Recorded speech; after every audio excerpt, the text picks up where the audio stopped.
Hi everyone, this is Jackie Williams in Auckland, New Zealand, and today we're on the theme of something new. So I wanted to make a card with you today about a new marriage, otherwise known as a wedding.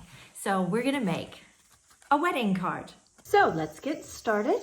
The stamp set and dies we're using are the silhouette scenes.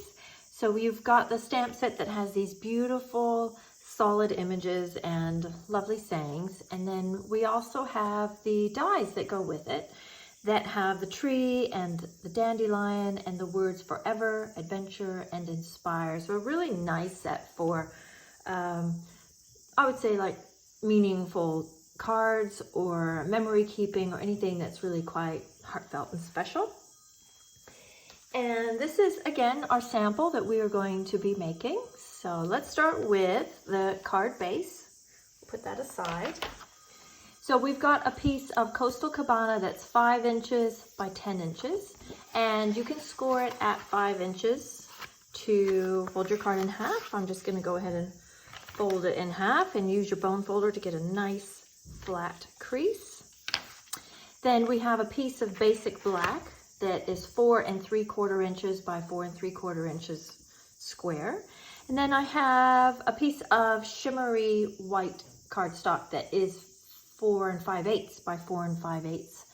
So just smaller than 4 3/4. And I've embossed that with the Parisian Flourish embossing folder. And it looks really stunning on the shimmer white cardstock. We'll go ahead and put those together. The shimmer white is a really nice choice for wedding cards. And put those together. And I'm going to go ahead and put some of the ribbon on. Now, I would probably normally choose to use the black satin, but I thought that a black ribbon might not be quite right for a wedding card. Maybe on certain designs it would, but I chose to use the white tool for this one, the polka dotted tool.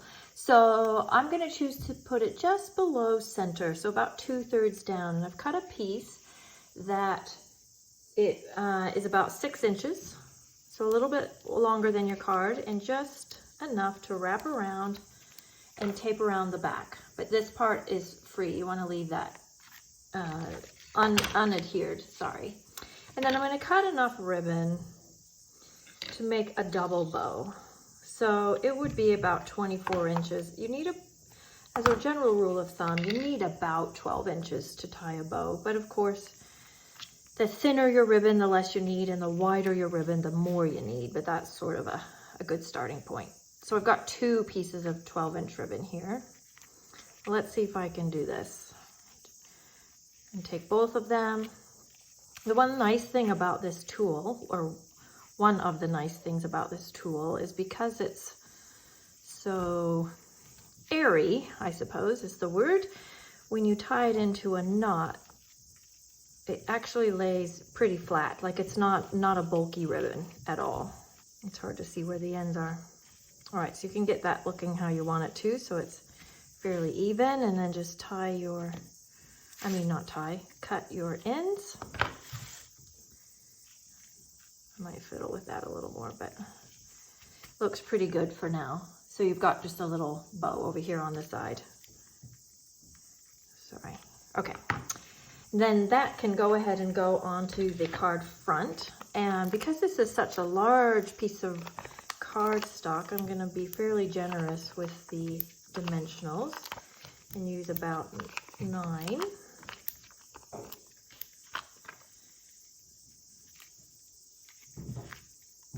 Okay, now I'm gonna choose to have the fold at the top, but you could certainly have the fold at the side if you have a particular preference. But in my experience, it just ends up being what it ends up being because I forget to check. Now let's go back to the technique part of the card. So doing the embossing in this background. So I have another piece of shimmer white. You do need shimmer white or watercolor paper for this technique. It's probably not going to work real well on Whisper White. This is 3 5/8 by 3 5/8 inches. And I actually have one in the Stamparatus already.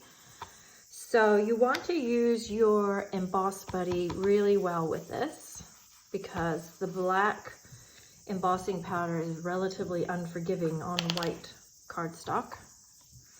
And we're going to use our Versamark, oopsies, and stamp that down. Still in the way. There we go. Now the reason why I use the Stamparatus is because I want to actually stamp this twice, because I want to make sure this is well and truly Versamarked, like very solid, if that makes sense. So I want to be able to stamp it twice. And I'll grab my black powder and shake it off. Okay, so you see that we've got a really a nice solid image, and then just brush off any excess as best you can, and then we're going to heat that.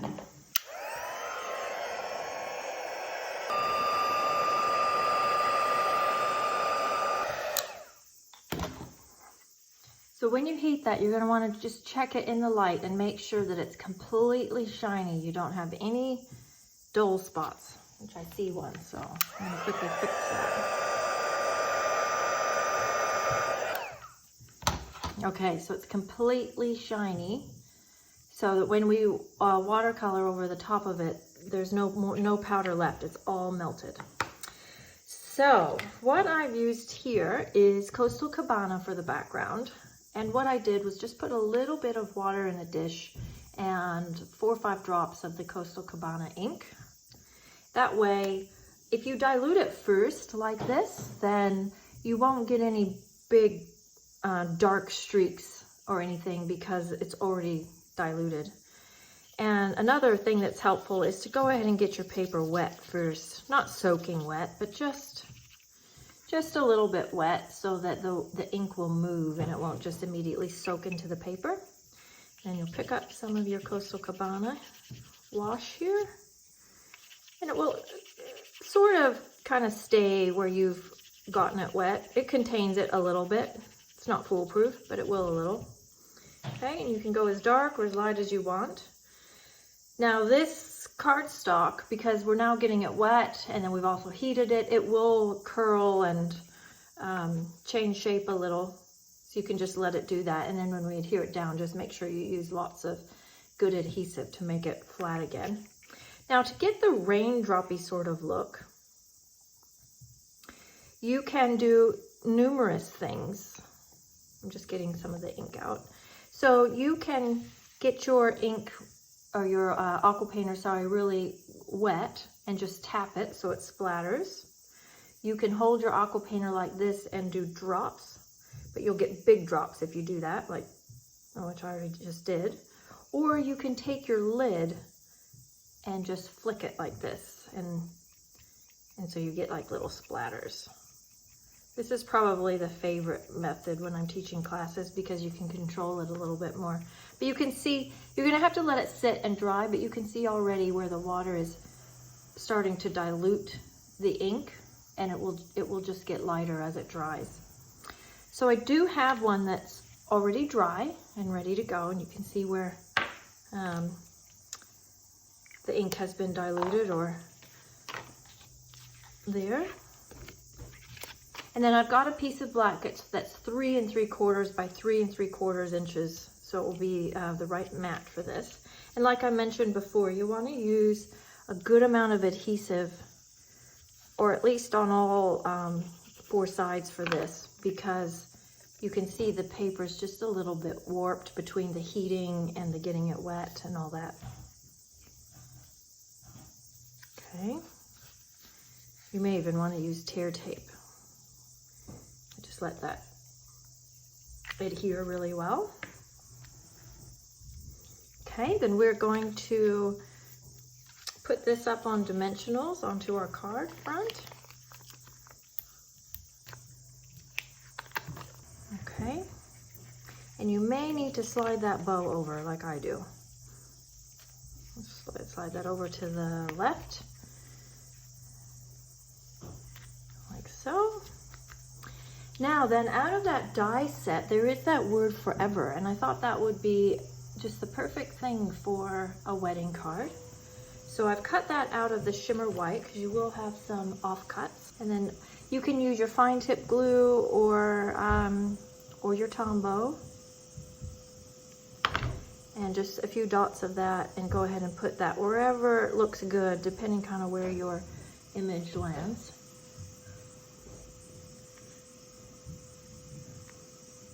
Like so. And then every card needs a little bit of bling.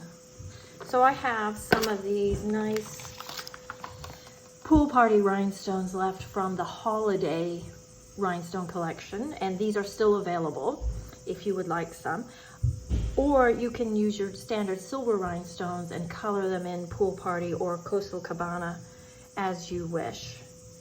So I'll just choose a few spots to put these, and rhinestones are great not only for adding a little bit of texture and interest and sparkle, but also if you have any little thing, oops, that one wants to stick, any little thing that you might need to cover or something, they're a good little thing to cover any mistakes as such. All right, then inside your card, we're going to use the same size black we used on the front, so 4 3/4 by 4 3/4.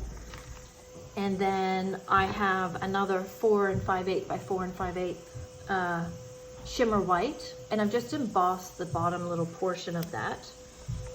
And let's use some of the beautiful words that are in this set. We have one that says, "Together is the perfect place to be," which is really nice for people who are just starting out in life together. I wonder if you can hear all that vacuuming going on, but I'm not going to complain because someone's vacuuming, and we'll just be happy for that. We'll adhere those together and then adhere that into the inside of our card. And then I won't do it on this video, but then you can just make a 5-inch square envelope, and then I used a 4-inch square piece of Coastal Cabana. You see it's just a square turned on a diamond shape, and embossed that for a little envelope liner. So I hope you've enjoyed, and I hope you enjoy the rest of the videos, and thanks for joining us. This is Jackie Williams, and I'll see you next time. Bye.